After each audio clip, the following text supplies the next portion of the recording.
안녕하세요. 유상민 목사입니다. 오늘 예배에는 장로님들 가정과 예배 순서자들이 교회에 나와서 예배를 드렸습니다. 장로님 한 분은 수술 후 회복 중이라 나오지 못하셨고, 또 한 분은 코로나 백신 맞으셨는데 열이 너무 많이 올라서 나오지 못하셨습니다.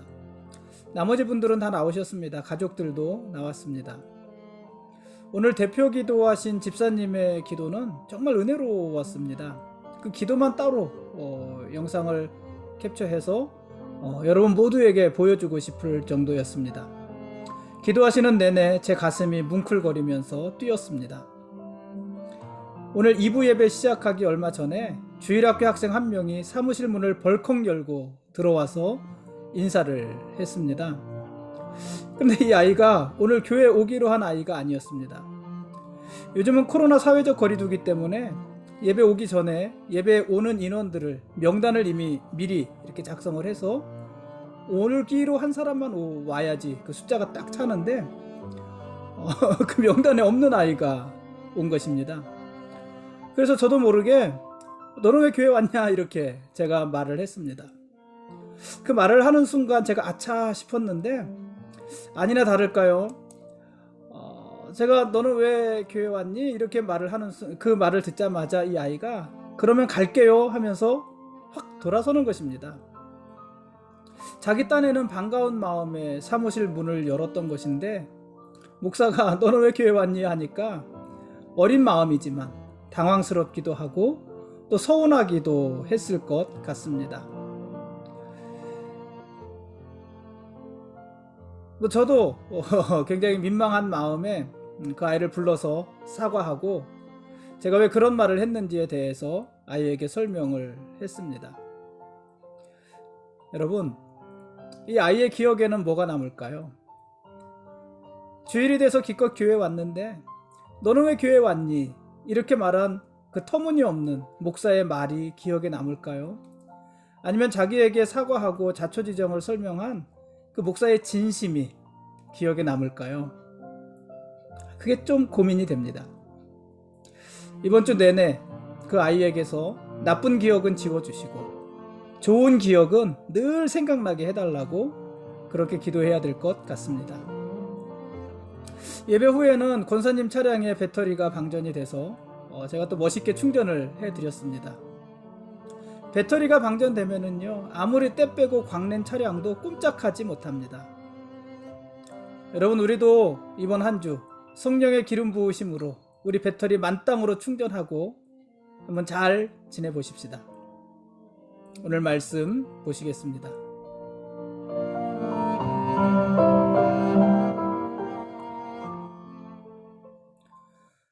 오늘 읽을 말씀은 사무엘하 16장과 17장 말씀입니다. 다윗이 피난길에 올랐습니다. 압살롬이 반기를 든 헤브론에서 예루살렘까지는 빠르면 반나절이면 도착할 수 있는 그런 거리입니다. 그러니까 준비된 압살롬의 군대를 맞서 싸우기 위해서 다윗이 군대를 소집할 만한 여유가 없습니다. 또 머뭇거리며 지체할 여유도 겨를도 없습니다. 일단은 도망가는 것 말고는 지금 당장 다윗이 할 수 있는 것이 없었습니다. 그래서 다윗은 후궁 10명만을 왕궁에 남겨두고 급하게 피난길에 올랐던 것입니다. 근데 이 피난길도 만만치 않았지요. 다윗이 감람산 마루턱을 넘을 즈음에 무비보셋의 종 시바가 넉넉한 음식을 준비해서 다윗 일행을 맞이했습니다. 여러분, 무비보셋, 시바 기억나십니까? 무비보셋은 요나단의 아들이잖아요. 요나단의 아들 사울의 손자, 다리를 저는 아들입니다. 이 무비보셋을 다윗이 맞이하고 그를 왕자처럼 대우해주고 사울왕의 모든 재산을 이 무비보셋에게 다 주었잖아요. 시바는 그 무비보셋의 종입니다. 무비보셋을 섬기라고 다윗이 이 무비보셋에게 붙여준 시바, 그 무비보셋의 종입니다. 그런데 이 무비보셋이 아니라 시바가, 그 종인 시바가 음식을 많이 준비해서 다윗 일행을 맞이한 것입니다. 그리고는 다윗에게 무비보셋을 비방했습니다. 어떤 비방입니까? 이 사울왕의 손자인 무비보셋이 지금 다윗 왕이 어려운 틈을 타서 이스라엘의 왕이 되려고 한다, 왕위를 얻으려고 한다, 이렇게 모함을 합니다. 이 말의 진실 여부는 사실 우리가 알 수 없습니다. 왜냐하면 압살롬의 반역이 진압되고 다윗이 예루살렘 성으로 돌아올 때 무비보셋이 다윗을 맞이하잖아요. 그때 무비보셋의 말은 시바의 말과는 전혀 딴판입니다. 무비보셋은 오히려 시바가 자신을 속이고 왕에게 자신을 모함했다, 이렇게 말을 하잖아요. 심정적으로는요, 무비보셋의 말에 훨씬 더 신뢰가 갑니다. 어쨌든 이 둘 중에 한 명은 거짓말하고 있는 것입니다. 겉으로는 다윗과 함께 울고 웃으면서 다윗을 위하는 척 하지만 속으로는 다윗을 이용해서 자기 입속만 챙기려는 마음이 가득한 것입니다. 둘 중에 한 명은 그런 것입니다. 어쨌든 이 시바가 다윗을 맞이했고요.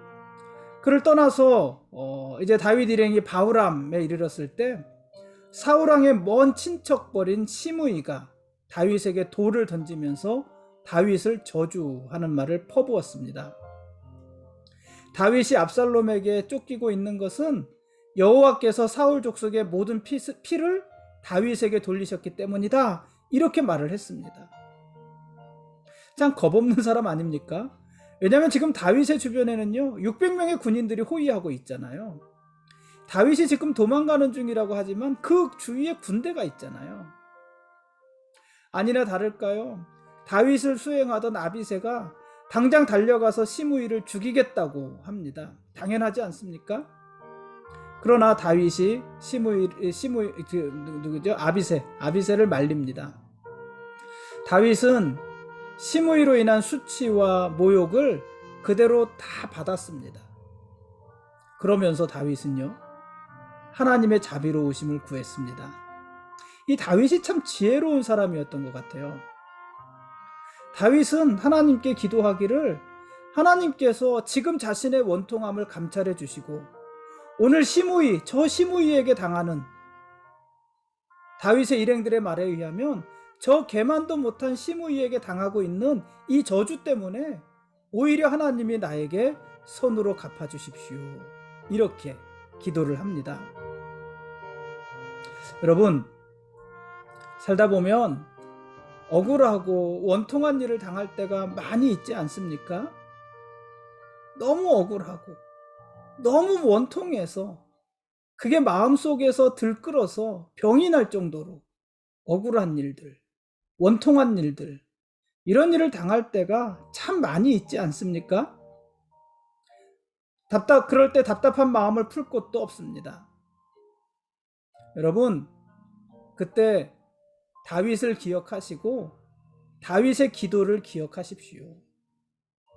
혹시 여호와께서 나의 원통함을 감찰하시리니 오늘 그 저주 때문에 여호와께서 선으로 내게 갚아주시리라. 내가 지금 원통한 일을 당하고 억울한 일을 당하고 답답한 일을 당하지만 내가 지금 사방으로 우겨싸임을 당한 것과 같은 그런 답답한 상황 가운데 놓여 있지만 혹시 여호와께서 나의 원통함, 이 답답함, 이 억울함을 감찰하시리니 오늘 내가 당하는 이 억울함 때문에, 오늘 내가 당하는 이 저주와 안타까운 일들 때문에 오히려 여호와께서 선으로 내게 갚아주시리라. 이게 다윗의 기도였습니다. 여러분이 기도를 기억하십시오.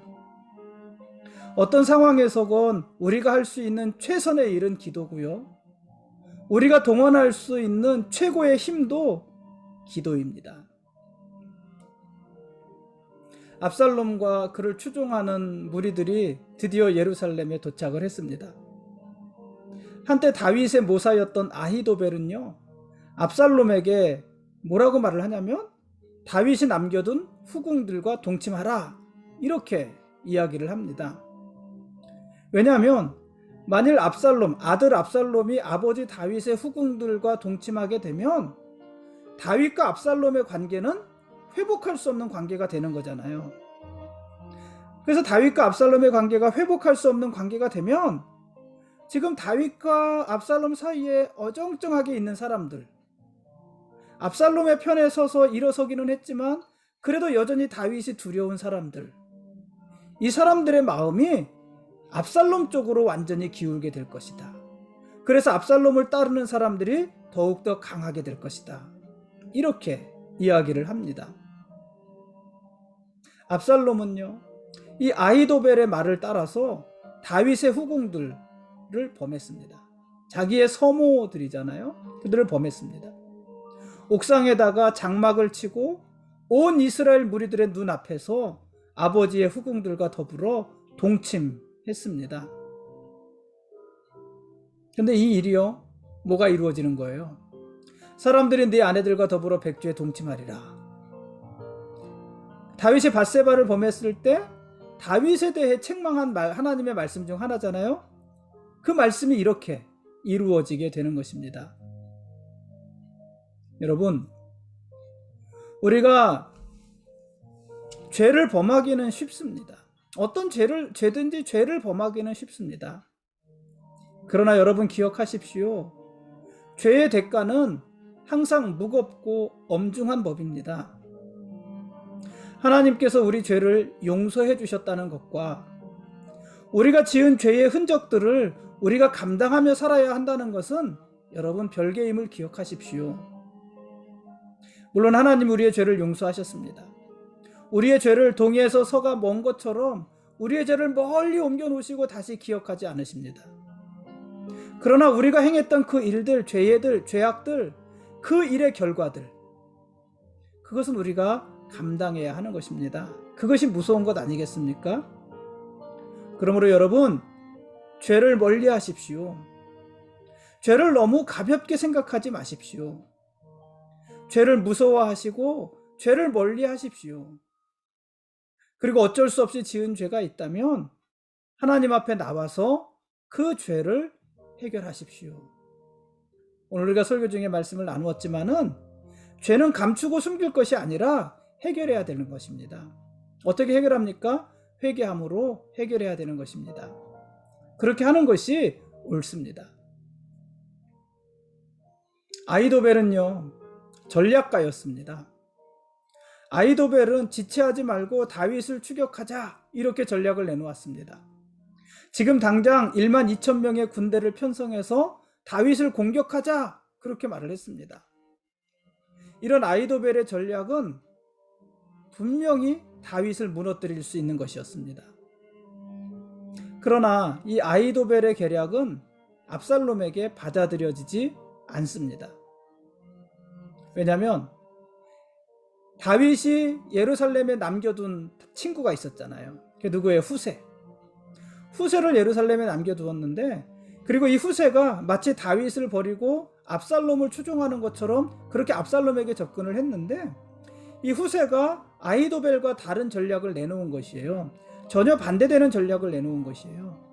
아히도벨은 지체하지 말고 지금 당장 다윗을 추격하자, 이렇게 말을 한 것이고, 후세는 다윗은 전쟁에 능한 사람이고 전략가이기 때문에 지금 그냥 있지 않는다. 그가 이미 만반의 준비를 다 했을 것이다.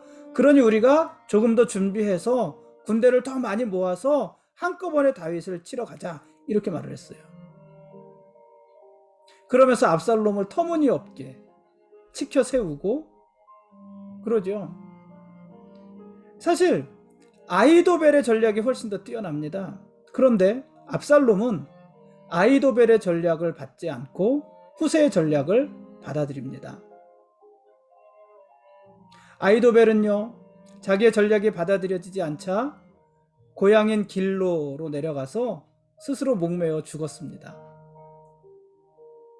아히도벨은 자기의 계략이 받아들여지지 않았을 때, 압살롬의 반역은 성공하지 못하겠구나, 압살롬의 반역은 실패구나, 이것을 아마 알았을 것입니다. 그러니 압살롬에게는 더 이상 기대할 것이 없습니다. 그러나 그렇다고 해서 이제 와서 다윗에게 돌아갈 수도 없는 일 아니겠습니까? 그러니 어쩌면은 스스로 목숨을 끊는 것 말고는 이 아히도벨이 할 수 있는 일이 없었을지도 모릅니다. 근데 아무튼요, 이 아히도벨의 수준은 딱 그 정도인 것입니다. 정말 대단한 사람인 것처럼 포장되어져 있었지만 아히도벨의 수준은 딱 이 정도입니다. 여러분, 자기가 원하는 것이 이루어지지 않았을 때, 자기가 계획한 것이 무산되었을 때, 그때 어떻게 반응하는지가 딱 그 사람의 수준입니다. 자기가 원하는 일이 이루어지지 않고 자기가 계획한 대로 일이 진행되어지지 않을 때 어떻게 하나님을 신뢰하는가? 그것이 딱 그 사람의 신앙의 수준입니다. 그러니까 아히도벨의 수준은요, 딱 여기까지인 것입니다.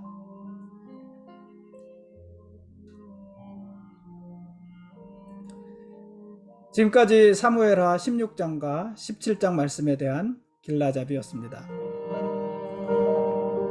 내일 읽을 말씀은 사무엘하 18장부터 20장까지 말씀입니다. 후세가 시간을 벌어준 사이에 다윗 일행은 요단강을 건너서 마하나임에 이르렀습니다. 여러분, 마하나임 기억하십니까? 마하나임 어떤 곳이죠? 사울왕이 죽고 사울왕의 아들인 이스보셋이 왕이 되어서 2년 동안 있었잖아요. 이 사울의 아들 이스보셋이 왕이 돼서 2년간 수도로 삼았던 곳, 그곳이 마하나임입니다. 이 마하나임은요, 삼면이 야복강으로 둘러싸여 있는 아주 천연의 요새 지역이었습니다. 이곳에 다윗이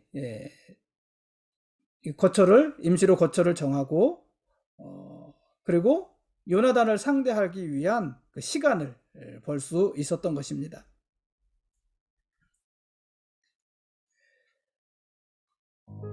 압살롬이 아히도벨의 계략을 받아들이지 않은 것은 그건 하나님의 간섭이었습니다.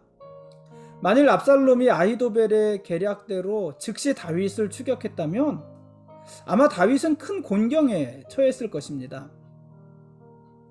실제로 사무엘하 16장 23절에 보면은 아히도벨의 계략은 항상 하나님께 물어서 받은 것으로 여겨졌습니다. 그러니까 그 계략이 항상 좋았다는 것이에요. 하나님께서 주신 계략이구나. 저가 하나님께 묻고 하나님이 그를 통해서 우리에게 주시는 계략이구나. 사람들이 그렇게 받아들일 만큼 아히도벨의 계략은 항상 믿을만 했다는 것입니다. 그래서 이 아히도벨의 계략은 누구도 무시할 수가 없었습니다. 그만큼 권위가 있었습니다. 그것은 다윗에게도 마찬가지고 압살롬에게도 마찬가지였습니다. 그러나 사실 이 아히도벨은요, 과장된 거죠. 포장된 거죠. 이 아히도벨의 본 모습은 뭐냐면은 그저 변절자, 기회주의자에 지나지 않습니다. 여러분, 하나님과 무관한 사람도요, 영적인 권위자처럼 보일 수가 있습니다. 탁월한 언변과 이력으로 사람들의 눈과 귀를 속일 수도 있습니다. 그런데 그런 거짓 영성, 과장된 영성, 포장된 영성은요, 어떤 계기만 되면은 곧 드러나게 되어져 있습니다.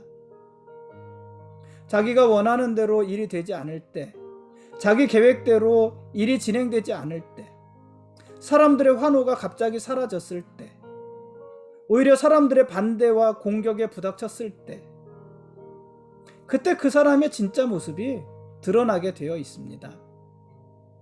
그런 의미에서 본다면은요, 아들의 반역, 백성들의 외면, 시므이와 같은 사람들의 저주, 이런 것을 끊임없이 받으면서도 여전히 하나님을 신뢰했던 이 다윗과요, 자기의 의견이 받아들여지지 않자 자기 집에 내려가서, 고향에 내려가서 스스로 목숨을 끊어버린 이 시므이의 영성은요, 또 그 사람됨은요, 하늘과 땅 차이인 거예요. 그렇지 않습니까? 이 다윗과 시므이, 다윗과 아히도벨, 하늘과 땅 차이 아닙니까? 여러분, 우리는 그 차이를 분별할 수 있어야 되는 것이에요. 사람을 대할 때 화려한 말과 그 사람의 경력에 속지 말고 그 사람의 진 면목을 볼 수 있어야 됩니다. 그리고 우리 스스로도 그렇게 저력 있는 사람이 되어야 됩니다. 작은 일에도 갈대처럼 흔들리고 촛불처럼 위태로운 사람 어떻게 믿을 수 있겠습니까? 작은 일에도 갈대처럼 흔들리고요. 작은 일에도 촛불처럼 위태위태한 사람을요 어떻게 믿을 수 있겠습니까? 그러므로 여러분, 믿음의 심지를 굳게 하십시오. 작은 일에 너무 휘둘리고 흔들리지 마십시오. 믿음의 심지를 굳게 하시고 우리 안에 계신 하나님의 도움을 구하십시오. 하나님이 언제나 우리를 붙잡아 주실 것입니다. 오늘은 여기까지 하겠습니다. 하나님이 우리의 왕이십니다. 우리가 궁궐에 있을 때도 왕이고 쫓겨났을 때도 왕입니다. 그래서 우리 주변의 모든 일들을 하나님이 주관하십니다. 아이도벨의 계략을 무너뜨리시고 후세의 계략을 받아들이게 한 것, 하나님의 간섭 아니시겠습니까? 그래서 하나님이 왕이십니다. 그리고 우리는 그분의 거룩한 백성들입니다. 고맙습니다.